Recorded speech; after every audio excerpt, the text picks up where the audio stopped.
నమస్కారం. ఈ నెలల క్రితం ముఖ్యంగా ఆశ్రయ ధ్యేయంగా ముఖ్యంగా కర్నూలు నగరంలో ఉన్న పేదలకు అందరికీ సేవ చేయాలనే ఉద్దేశంతో రాజకీయ రంగంలోకి రావడం జరిగింది.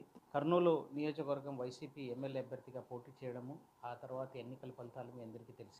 గత కొంతకాలంగా బంధుమిత్రులతోనూ, శ్రేయోభిలాషులతోనూ వారందరితో చర్చించి ఒక నిర్ణయానికి రావడం జరిగింది. అదేంటంటే రాజకీయాలకు దూరం ఉండడం. రాజకీయాలకు దూరం అవుతున్నాను కానీ ప్రజాసేవకు కాదు. అలాగే ఇప్పుడు ఒక రిటైర్డ్ ఐఏఎస్ అధికారిగా, ఇంత సామాజిక స్పృహ ఉన్న వ్యక్తిగా, సాహితీవేత్తగా ఒక మెరుగైన సమాజం కోసం పనిచేసేందుకు నేను ముందుంటానని మీ అందరికీ తెలియజేసుకుంటూ, అలాగే సమాజంలో ఉన్న ఎన్నో సామాజిక అసమానతల్ని, రుగ్మతల్ని రూపుమాపే ప్రయత్నం చేసే వ్యక్తులతోనూ, అనుబంధ సంస్థలతోనూ, అలాగే పర్యావరణ కాలుష్యాన్ని తగ్గించే ఎన్జిఓస్తోనూ, అలాంటి వ్యక్తులతోనూ కలిసి పనిచేయడానికి నేను ముందుంటానని సెలవు తీసుకుంటున్నాను. లేదండి, అటువంటిది ఏం లేదు. నేను వ్యక్తిగత నా పర్సనల్ దీంతోనే నేను బయటకు